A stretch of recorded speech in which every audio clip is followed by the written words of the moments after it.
Yon mga kabule, kamusta tayo dyan? Anyway mga kabule, andito na naman tayo itong gabi.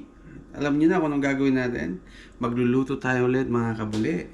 Anyway, papakita ko sa inyo mga kabule kung anong lulutuin natin itong gabi. Anyway mga kabule, magandang gabi sa inyo at magandang umaga dyan mga kabule.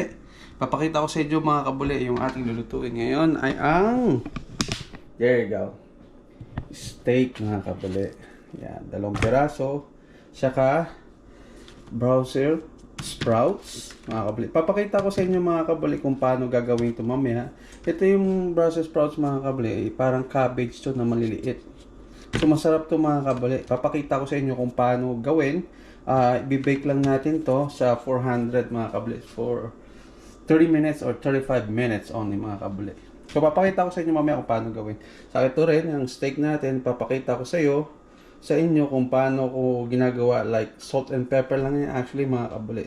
Pero kung gusto niyo lagyan ng bay leaves or like pwede rin mga kabuli, not bay leaves, I mean like ano ba nilalagay ko dyan? Meron nilalagay dyan mga kabuli para makita. Papakita ko rin sa inyo mga kabuli mamaya, So yan mga kabuli, ang bida natin ngayon, Brussels sprouts and steak mga kabuli. Abangan natin mga kabuli kung paano ko gagawin. Yun mga kabuli, papakita ko sa inyo mga kabuli kung paano ko inaani yung aking steak. Like just only salt and pepper mga kabuli. Ito yung gamit ko, salt, sea salt, saka yung black pepper mga kabuli. Mas maganda mga kabuli na black pepper. Alam mo yung black pepper na buo tapos dudurugin nyo. Mas maganda yung mga kabuli kasi mas malasa yun. Kaso ito na mga kabuli kasi kailangan natin para mabilisan mga kabuli. Papakita ko sa inyo mga kabuli kung paano gagawin. Easy na ito mga kabuli. Just salt, black pepper. Yan mga kabuli. Kabilaan mga kabuli, of course. Naku mga kabuli, dati sa Pilipinas ako, pork chop lang masaya na ako. Pero syempre, kailangan din natin tikman ng steak mga kabuli. Yung steak mga kabuli ito, kapag niluluto ko ito mga kabuli, just like medium rare lang mga kabuli, yung medyo madugo-dugo. Yun ang gusto ko mga kabuli. Para medyo malambot-lambot ng konti. Yung iba dyan, meron ding kumakain na yung talagang well done na kaso matigas mga kabuli. Ayoko yun. So yan mga kabuli, hayaan ko lang muna na magganyan siya. Tapos mamaya piprituin natin to or iprito natin sa butter. Pwede rin ito gawin mga kabuli sa oven. Pero mas maganda prito o kaya sa charcoal mga kabuli. Mas trip ko actually sa charcoal talaga. Kaso medyo malamig yan dito mga kabuli, nag-snow, so prito okay na mga kabuli. Iprito mo lang sa butter, masaya na tayo dyan. So mga kabuli, yan lang muna natin. Saka mamaya mga kabuli, balikan natin yung mamaya. Tapos papakita ko sa inyo yung Brussels sprouts mga kabuli, kung paano gawin naman. Abang lang tayo mga kabuli. Okay mga kabuli, yung Brussels sprouts, ganito lang mga kabuli. Katanggal nyo lang to. Tapos tanggalin nyo to yung parang, alam niyo na mga kabuli, parang cabbage rin to mga kabuli. So pag ganyan mga kabuli, iwanan natin sa gitna. Ganyan lang yung mga kabuli. So ganun din to. Tanggalan lang to. Yung unang parang balat. Yan. Tapos iwanan natin sa gitna. Ganyan lang mga kabuli. Tapos mamaya ugasan natin mga kabuli. There you go. Ganyan lang mga kabuli. Para siyang maliliit na cabbage. Yan. Masarap to mga kabuli. Papakita ko rin sa inyo kung paano ko ginagawa. Like, i-bake nyo lang sa 400 degrees. Yan lang. Sarap to mga kabuli sa partner mo sa steak. O kaya kapag meron kang salmon, na baked salmon. Oh man. Sarap din to. Although wala tayong salmon ngayon, ito muna tayo, sa steak muna tayo. Kasi masarap mag-steak ngayon. Yan. Tapos nyan mga kabuli, ugasan lang natin mga kabuli ng maigi. Although malinis na yan kasi tinanggal na natin yung unang parang pinaka-cover niya. Parang cabbage na ito mga kabuli na mga maliliit. Pero masarap to mga kabuli kapag binake mo sa ano, sa 400 degrees, salt and pepper din, of course. Pero lagyan din natin ng mga paprika. Ganyan mga kabuli. Yan. Yan. Iwaan lang natin sa gitna.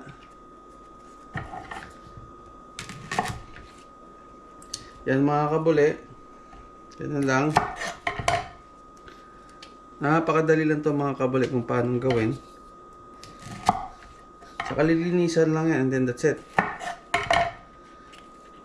Papakita ko rin sa inyo kung paano gawin sa salt saka sa black pepper. Pero syempre may pang ano tayo dyan, yung black paprika. Kaya cayenne. Yung sinasabi ko pala kan sa steak mga kabuli, pwede nyo rin lagyan ng rosemary mga kabuli para medyo may herbs naman na malalasahan. Masarap din yun. Minsan naglalagay din ako ng rosemary. Parang yung niluto kong chicken. Ganon mga kabuli. Masarap din yun. So yan mga kabuli. Tugasan natin ano. Anyway, balikan kayo namin mga kabuli. Ayan na, ugasan na natin. Yun mga kabuli. Ngayon titimpla na natin to mga kabuli. Yung Brussels sprouts natin. Una-una lagyan natin ng black pepper. Yan. Tansya-tansya lang mga kabuli. Yan, lagyan nyo na ng ganyan. Tapos, cayenne. Ito mga kabuli. Ayan. Lagyan lang natin ng cayenne. Pampalasa mga kabuli. Ayan. Tansya-tansya lang, syempre. Paprika. Lagyan din natin. Mga kabuli, ayan. And then mga kabuli, salt mga kabuli. Sea salt ang gamit ko mga kabuli. Ayan. Tapos mga kabuli, excuse me. Excuse me, and olive oil mga kabuli. Lagyan natin ng olive oil. Ayan. Para medyo ano naman. Excuse me. Nakakatsima. Sa ganito lang mga kabuli. Ano lang natin. Stirred lang natin mga kabuli. Saka mamaya mga kabuli, ilagay natin sa may sa may yan natin sa tuturo ko sa inyo. Yun mga kabuli, i-ready na natin yung Brussels sprouts mga kabuli. Lagay lang natin dyan. Yan.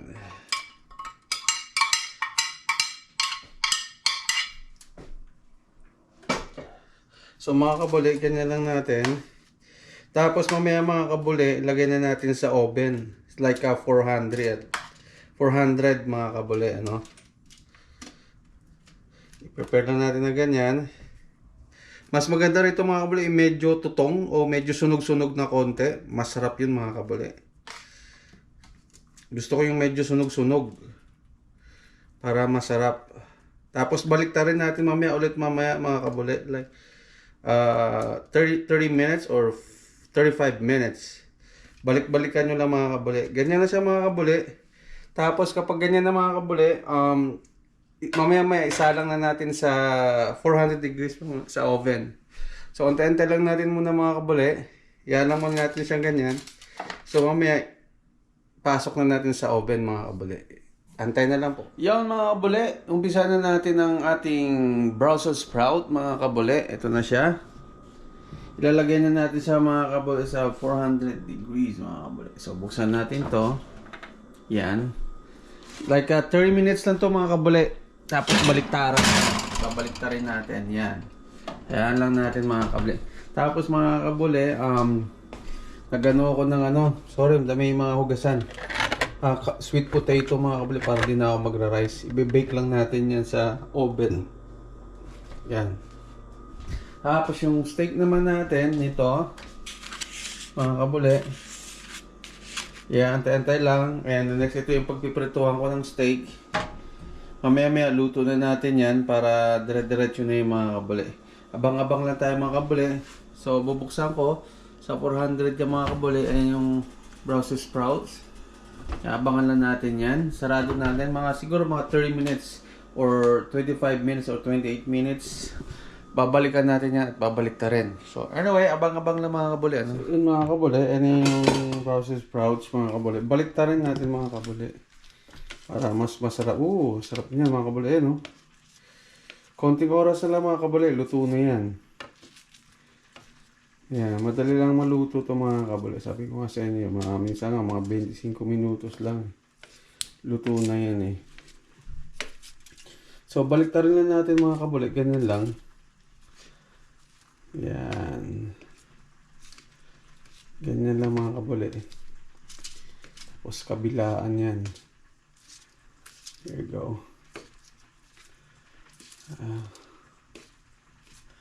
Baliktaran lang natin siya mga kabuli. Yan. Sarap niyan mga kabuli. Tapos ibalik natin ulit sa oven mga kabuli. Sa mga kabuli, nagluto pala ako ng corn. Yan.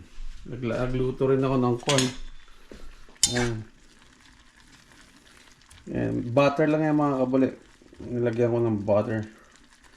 Kapag nawala na yung tubig, okay na yan, luto na yan mga kabuli. Takpan na natin. So ngayon, balik natin yung ating Brussels sprouts mga kabuli. Yan. Lagyan natin siya dyan ulit. At mamaya, luto na yan. Siguro mga 5 minutes, okay na yan mga kabuli. Balik yun mga kabuli. Tanggalin na natin. Tapos na yan. Sunog na yan mga kabuli. Pero yan ang mas masarap. Yung medyo sunog-sunog. Mga kabuli. Una na natin yan. Tapos lagyan na natin sa tabi. Yun. Tapos una na natin, lagyan na natin ito mga kabuli. Yun mga kabuli. Lipat na natin ito mga kabuli. Para mas madali. Inipat natin yung camera. Para hindi na tayo mahirapan. Yun. Yan yung Brussels sprouts mga kabuli. Sarap yan mga kabuli. So yan. So gawa na yan mga kabuli. So ang next natin mga kabuli ay ang ating steak mga kabuli. So ito na yung Brussels sprouts.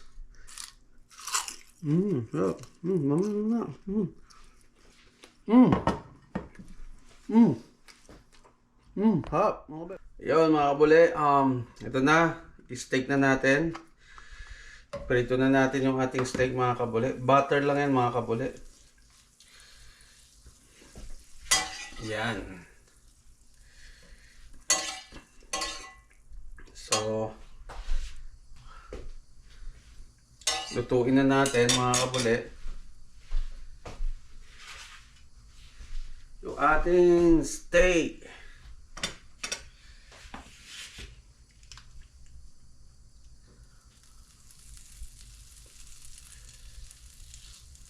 Butter lang yung mga kabuli. Lagyan na natin ito. There you go. There you go mga kabuli. Sarap niyan. Idol.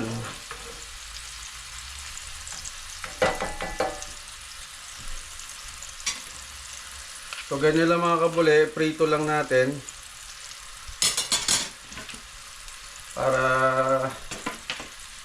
mamaya baliktarin na rin natin yan mamaya kapag medyo na yung kabila. Siguro mga 15 minutes lang mga kabuli, okay na yan.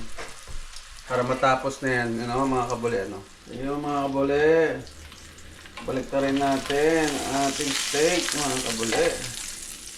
There you go. Kaya kung gusto nyo medyo well done mga kabuli, ang gawin nyo, tusukin nyo lang. Para pati loob luto.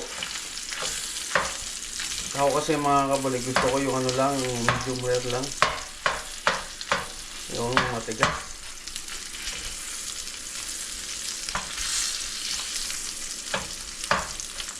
Yan.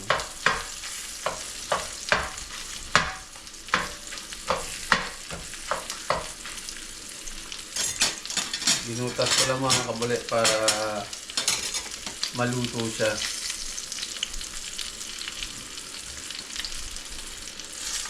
Para pati loob luto.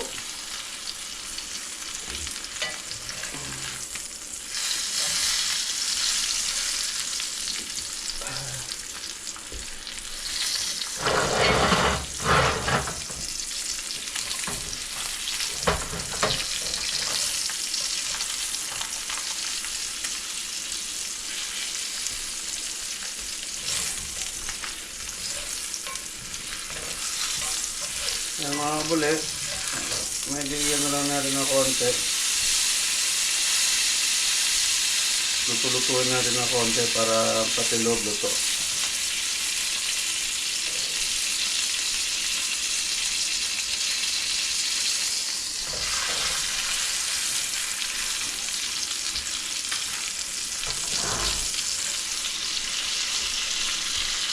Ganyan ko mga kabuli para maluto pati loob.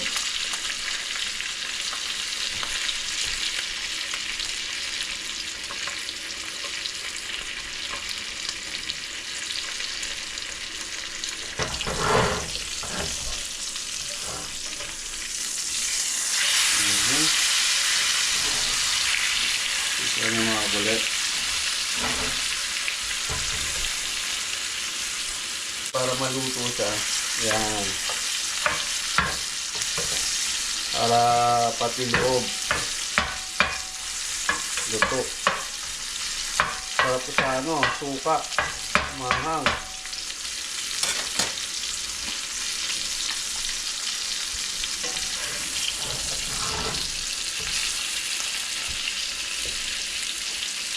Ng steak. Pinabaliktad-baliktad ko. Ano siya, ginaganyan ko siya. Para pati loob luto.